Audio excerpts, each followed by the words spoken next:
Say Roi receives a call from the Best Pub producers, the show that previously dropped them with Gunwon's bribe. He hangs up and asks the team about their thoughts on participating on the show. Iso suggests that they capitalize on their underdog story, and the team agrees that participating in the show would benefit Dambam. Gunsu also agrees, and then announces that he plans on quitting Dambam. Say Roi asks to talk privately, and as Gunsu follows Say Roi to the rooftop, Iso wonders why Gunsu suddenly decided to quit after senselessly enduring the tension thus far. Gunsu curtly responds that it's because of Iso and heads upstairs. Say Roi asks Gunsu if he's quitting because of his family, and Gunsu responds that he has other reasons. Gunsu remembers Iso's challenge to take over Jang Jie if he ever wanted to pursue her, and he asserts to Say Roi that he'll live differently. Say Roi isn't sure what Gunsu means, but he can't argue with Gunsu's convictions. He wishes Gunsu luck, and Gunsu responds that he'll do his best. Suah visits Gunwon in jail, and he seems delighted until she shares that she's visiting on President Jang's orders. She slides an envelope across the table and says that it's a contract to transfer his shares to President Jang. Gunwon looks betrayed and responds with an incredulous laugh. Secretary Kim reports to President Jang that the shares were successfully transferred, and they notice an unlikely face at the company, Gunsu. In President Jang's office, Gunsu tells his father that he plans to learn the business. He knows that President Jang has no better option and would never bequeath his company to an unrelated stranger. At Dambam, Sungkwan regrets not giving Gunsu a proper farewell party, and Tony notes that the pub feels incomplete without him. Then, Hyunhee makes an entrance with her new look. She reports that her surgery went well, and Iso comments on how Hyunhee is prettier than her. Tony echoes the compliments while Sungkwan looks at her in awe. And Hyunhee notes that a lot has happened during her absence. Say Roi asks her opinion on their participation in the Best Pub, and Hyunhee immediately agrees to participate, since this is an obvious opportunity for them. President Jang instructs Suah to conclude her management of the Itaewon pub and return to her original role at headquarters. He also passes on Gunwon's responsibilities with the Best Pub to her and has one more request. He summons Gunsu into his office and asks Suah to teach him well. Suah shows Gunsu to his desk and shares large binders of information on the planning team. She asks why he left Dambam, and he vaguely responds that there is something he wants that he can only gain at Jangga. Loan Shark Gran collects her dues from a neighborhood father, who begs Gran to return his money because he has no other means to feed his son. Gran glances at the soju bottles outside the home with scorn and tells the father that he shouldn't have brought his son into the world if he couldn't feed him. Tony watches this at the end of the street and tells Gran that she's mean. But Gran defends her actions as simply collecting money that she's owed. Tony asks how the father will feed his son, but Gran points out that the father spends money on alcohol but claims to not have money to feed his son. It's a busy night at Dambam, and in the kitchen, Hyunhee asks Tony to add seasoning to the mussel soup, but he accidentally adds curry powder. Sungkwan checks in on the kitchen, and he asks why the kitchen smells like curry. Hyunhee realizes that Tony put curry powder into the mussel soup and yells at him for his mistake. Say Roi pokes his head into the kitchen to check on the orders and also notices the curry smell. Sungkwan tastes the soup and tells Hyunhee that it's pretty good. Say Roi looks at the soup curiously, and the next thing we know, it's being cooked up at the Best Pub. The Dambam team watches the broadcast, and they wait eagerly for the winner of the first round among 16 pubs. The host announces Dambam's Ma Hyunhee as the winner, and Sungkwan and Tony yell in celebration. Sungkwan overreacts and gives Hyunhee a big hug. Iso tells Hyunhee that she's the obvious winner. Their celebration is interrupted by an early guest, who asks to meet with the owner. Say Roi brings the guest to the rooftop with Iso, and he introduces himself as Do Jongmyeong, the CEO of Jongmyeong Holdings. He expresses his interest in the Dambam franchise, and Iso correctly identifies his investment offer. He saw Dambam on the Best Pub and claims that he was looking to find a suitable business for a franchise. President Jang sees the news of Dambam's win, and he tells Suah that he must have overestimated her. Suah apologizes, but Gunsu assures his father that Jang Jie still got second place in the tournament, but President Jang dismisses Suah from his office to teach his son directly. Gunsu doesn't understand what's wrong with second place and asks if President Jang feels threatened because they lost to Say Roi. President Jang reminds Gunsu that Jang Jie is the pinnacle of food companies, and that title comes from maintaining first place. Anything less than first place erodes their title. President Jang reproves Gunsu's naivety and threatens to get rid of Gunsu, citing his abandonment of his firstborn to maintain Jang Jie as the pinnacle. Gunsu apologizes to his father and heads out to find another scolding awaiting him with Suah, and reminds him that Jang Jie is different than Dambam in that it's a top-down organization. She doesn't need a foolish employee on her team and tells him to adjust quickly. As Suah walks away, Gunsu tells Suah not to allude to bloodline being his crutch, since she doesn't know how he was born and raised. Suah approaches him and fixes his tie as she points out that he was given this job with a high school degree and no interview. She advises him to do better if he doesn't want to hear more about his nepotism. Roi announces to his Dambam team that they're ready to expand their brand, and Iso presents a binder that she organized during their reopening. The binder contains their interior concept, recipes, and their employee manual. Roi looks impressed, and Iso rightly seems proud of herself. Roi says that they can use this guide to start a second location, but Iso asks why he's approaching this in the roundabout way. They have an investor who wants to build Dambam's franchise, so they can take his money to start up multiple locations at once. Iso expresses frustrations with Roi's slow approach and asks when he plans on catching up to Jang Jie. Later that night, Roi consults Ho-jin, who says that Iso has a point. Roi knows that Iso always has a valid argument, but he wants to be more cautious. Ho-jin recognizes CEO Do, but offers to do more research.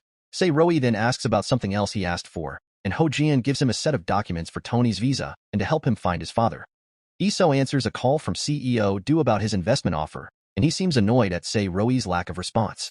She assures him that they're interested and adds that Roi is approaching this investment carefully. CEO Do says that he doesn't have much time with his offer, and Iso promises a response soon.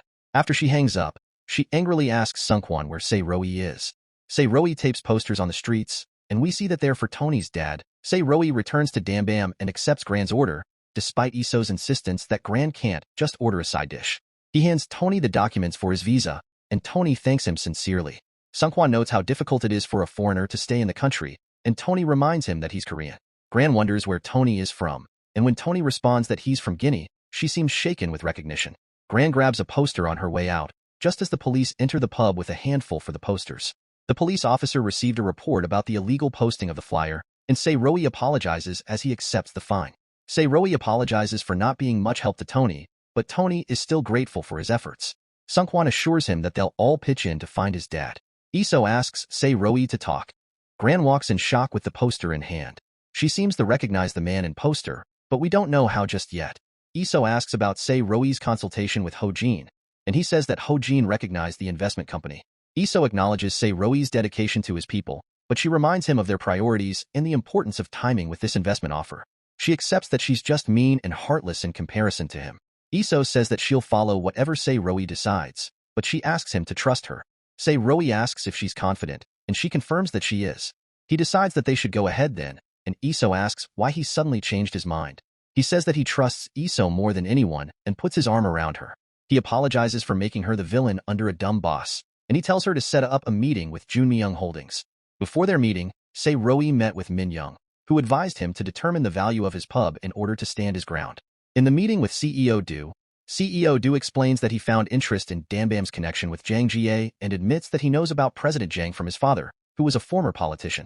He knows Dambam's full backstory through the recent scandal, a small pub fighting against the top food corporation, the owner's humble beginnings, a talented and sensible manager, worthy of his investment. Roi then asks how much CEO Do estimates Dambam to be worth. Roi says that Dambam is worth 5 billion won, and CEO Do seems alarmed by the high figure. Iso smiles nervously and tries to stop Roi, but he remains firm in his offer. Min Young sees the news of Junmyung Holdings investing 5 billion won in Dambam. She smiles and acknowledges that Roi is an extraordinary person. At Dambam, Roi, Iso, and even Sungkwon are busy answering phone calls about investments.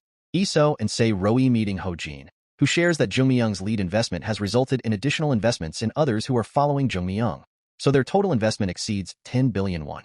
And Roi looks at her with pride. Secretary Kim reports the news of the investments and Dambam's plans for expansion to President Jang, but President Jang doesn't want to hear any more about Dambam's success. We see Dambam expanding into a full company and moving in a large corporate building.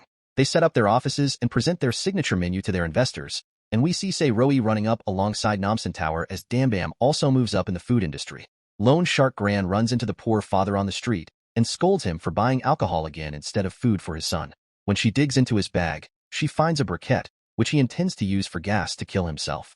Gran quarrels with him about his irresponsibility, and the father pushes Gran in defense. To his alarm, she falls and rolls down the street. The Dambam team walks through the streets of Itaewon. They see the poor father crying next to injured Gran and run to help. Thankfully, Gran hasn't suffered major injuries and just needs to rest at the hospital. The poor father apologizes to Gran, who continues to hit him for his poor decisions. She scolds him for having the courage to die but not to live, and the father cries that she wouldn't know his struggles because she has no family. Tony tells the father that the son needs his father's presence more than food. From experience, he shares that a son misses and longs for his father when he's not around. Gran buys the briquette from the father and generously gives him money to bring back to his son. The father cries in gratitude and leaves the hospital. Se-Roi asks Gran if they should call any family members, and Gran says that she used to have family. She shares that her son lived obediently by her wishes, but then decided to marry a woman from Guinea. Gran says that she opposed the marriage. Tony shows Gran the poster with the photo of his father, and Gran strokes the photo gently. Iso asks about her son's whereabouts, and Gran regretfully shares that he passed away in a car accident. Tony tears up, and Gran takes his hand, apologizing with heavy regret.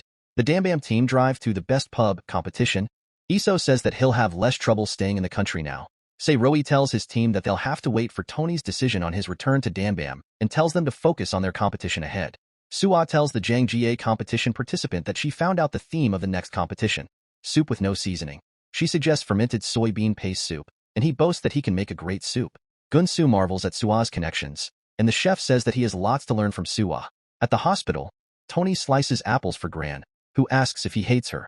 Tony says that his father talked a lot about Gran, that she would always make sure he was well fed even though she didn't eat, that he only understood how incredible she was once he had Tony. Tony assures Gran that his father never hated her, and he says on behalf of his father, "Thank you." Gran begins to cry. Gunsu visits Hyunhee's room before the competition. He says that he was surprised when he saw her on the show. She admits that it must be awkward, but he assures her that he was surprised because she was so pretty. Hyunhee smiles at the affirmation. The host narrates the mission of this week's competition, soup without any seasoning, and notes that most competitors are choosing to cook stews. He interviews Hyunhee, who shares that she's cooking sundubu stew, Dambam's signature dish. The Dambam team watches from afar, and Suwa also watches with Gunsu at her side. Since he's had both dishes before, she asks who he predicts as the winner. While both dishes are good and the result will depend on the judge's preference, he predicts that Jang Jie will lose. The judges taste the competitors' dishes, and the host announces the winner. It's Dambam again.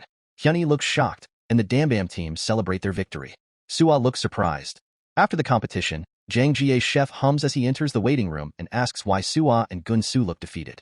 Suwa brightens up and thanks him for his hard work, but Gunsu says that Suwa will suffer the consequences of this loss. He notes that the chef, Manager Park, has been attending autograph events after gaining fame through the broadcast instead of preparing for the next competition. And Gunsu remembers his father's assertion that always being first is what earns them the pinnacle title. Gunsu admits that he agreed that second place was fine, but he adds that President Jang disagrees. He quotes President Jang as he warns Manager Park that those who are satisfied with second place don't belong at Jang Jie. Gunsu lightens up the tension with a smile and says that he was simply worried for Manager Park. As they leave the building, Gunsu apologizes to Suwa for speaking up again inappropriately. They run into Se-Roi and Iso in the lobby, and they congratulate each other. Se-Roi invites them to their team dinner, and Iso protests the invitation to the enemy. Suwa defers to Gunsu, who says that he wants to join. Suwa takes Se-Roi's arm and walks away while Iso glares at them from behind. Gunsu asks why she isn't intervening, and she says the timing isn't appropriate now, though she's confident that things will be different in 2 years. Se-Roi asks the two if they're coming, and Iso runs after them. She separates Suwa and Se-Roi and takes his arm. At dinner, Iso flatters Hyunhee by saying that she fell for her, and Sunkwon seemed grumpy for no apparent reason. Gunsu congratulates Hyunhee, and Suwa asks her to go easy on them. They fill their glasses to celebrate, and they later find themselves spinning the soju bottle for a truth game. The bottle points to Iso, and Gunsu asks if Se-Roi has any questions. Iso looks eager to answer any questions, but Se-Roi says that he already knows everything. Gunsu decides to ask the question, "Do you remember when you said that you would come to me if I took over Jang Jie?"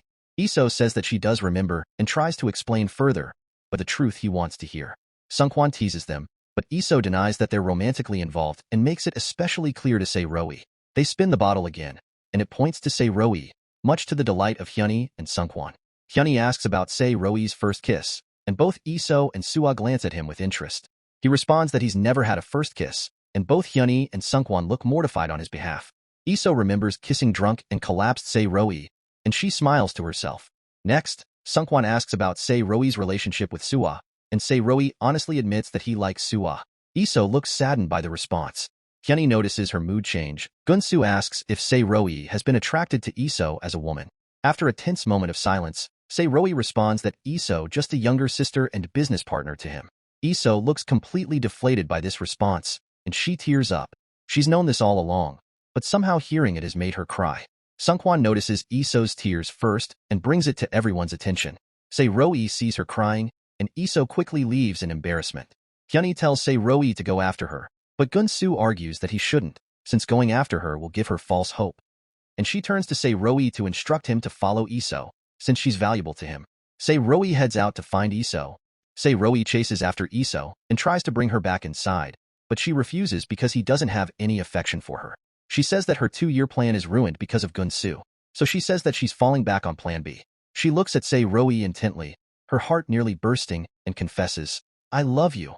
She confesses her love multiple times so that Se-roi doesn't misunderstand her. Taken aback, Se-roi tries to rationalize that she's misunderstanding her familial comfort with him as love, but Iso denies this. Tears falling, she says that her feelings were clear from the first time she met him. Se-roi says that she should go to Gun-soo when he becomes successful. She admits that she proposed the deal to Gun-soo to manipulate him in the interest helping Se-roi, and Se-roi seems aghast that she would trivialize someone's feelings like that. Iso acknowledges that it's immoral, and she doesn't expect him to understand her. She just wants to tell him the truth and present herself as she is. She says that she won't do any of this anymore because Se-roi doesn't like it, and she asks him to see her instead of talking about Gun-soo. Se-roi starts to comment on their 10-year age gap and the work he needs to do. She says, "If you don't like me, just say it. Don't make excuses."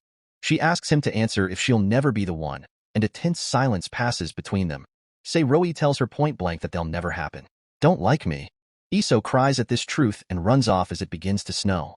As Iso crosses the street, she remembers her trajectory with Se-roi, how she fell for him, how she hurt for him. She can't take her heartbreak anymore and crouches down in the middle of the street to cry it out.